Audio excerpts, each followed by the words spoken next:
You know what's something? I have to say this when it's something like a situation where you're filling in for somebody, and somebody comes up and says that was or writes a comment the next day, that was my first Bon Jovi show and it was Phil X.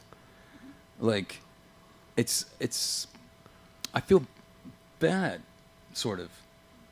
I feel like, yeah, that should have been Richie, you know?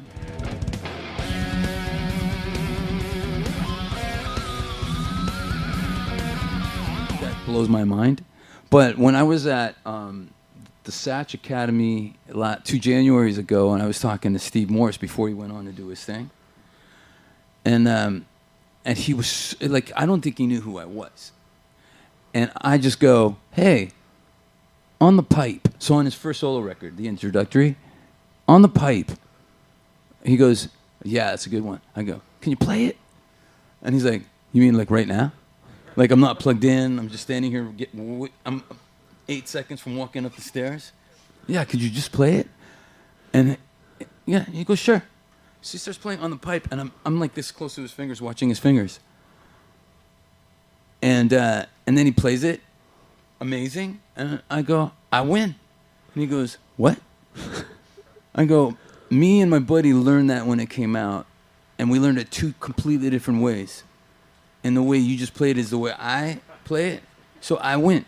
I have to call him tomorrow and tell him that he was wrong and I was right. Because Steve Morse fucking showed me. And he was like, that's one of the craziest things I've ever heard. I gotta go. And he went on stage. So, but he didn't know who, I'm still convinced that maybe this guy with long hair floating around backstage, who knows who he is, right? And like, he did it for me not knowing who I was. Just because, like, that's something I would do. If somebody came up to me and say, I wish my beer was as cold as your heart solo, go! I would fucking do it right here. Like if someone said, can you play Flippin' Out? Yeah, I just did. You just did. Without practicing. I don't even know when the last time you played that was. I would only imagine. I can't even, but I think I got to work on it. Because it's fucking cool. It really is.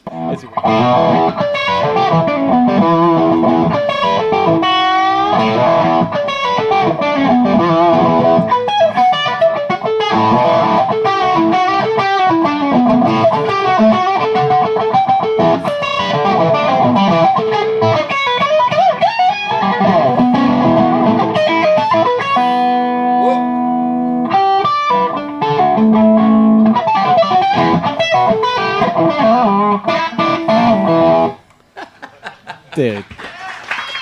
It's a great one, man. So, but another thing about that is I got to go to Germany and jam with Uli Jon Roth from the Scorpions, who's one of my heroes.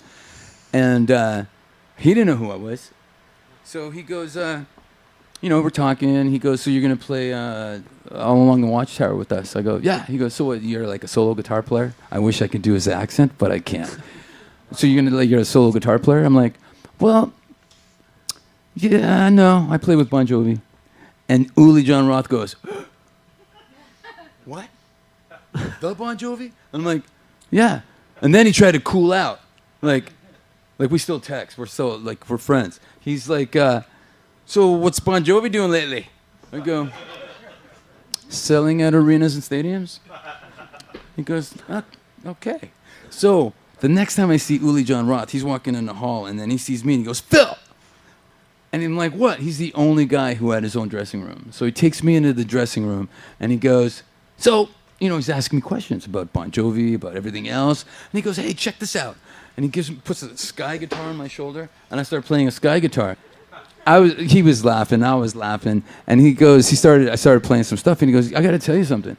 Many famous, incredible guitar players have picked this guitar up, and none of them have picked it up as quick as you. Like, it had 8s, and it was, what do you call it again? Scalloped. Yeah. Scalloped, entire fretboard, and I can't believe how you're taking to it. I'm like, I'm not taking to it, man. This is tough. This is tough for me. I'm a slammer. Right.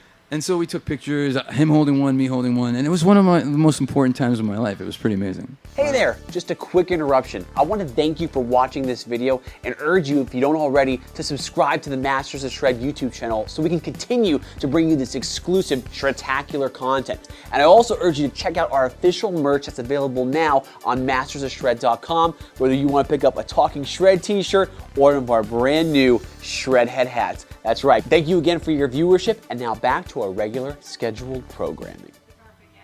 You know what's something, I have to say this, when it's something like a situation where you're filling in for somebody, and somebody comes up and says, that was my, or writes a comment the next day, that was my first Bon Jovi show, and it was Phil X.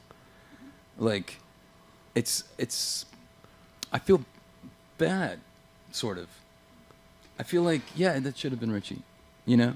And when we were in Milan and we did the bowl, the Stadium Bowl, that was my, I don't know, maybe 30th or 40th show in 2013 when we didn't know if Richie was coming back. So they do this thing called choreography where you're in a stadium and they hold up signs. So I saw, okay, over here is this Bon Jovi symbol, and you go to another stadium, this is a Bon Jovi symbol, and it's usually just a section. In Milan, it was the entire bowl. Like, all the front, the ground seats were holding up the Italian flag, and across the entire bowl, it said Bon Jovi forever. Wow. That's, you know, we go into Because We Can, because that was a single, and everybody held up a sign. It was the most amazing thing I ever saw.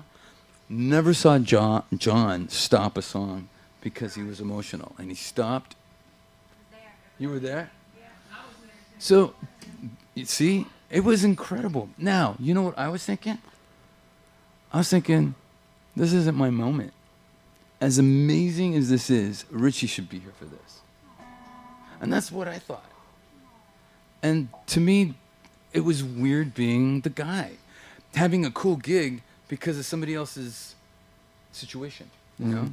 So that was weird. Wow.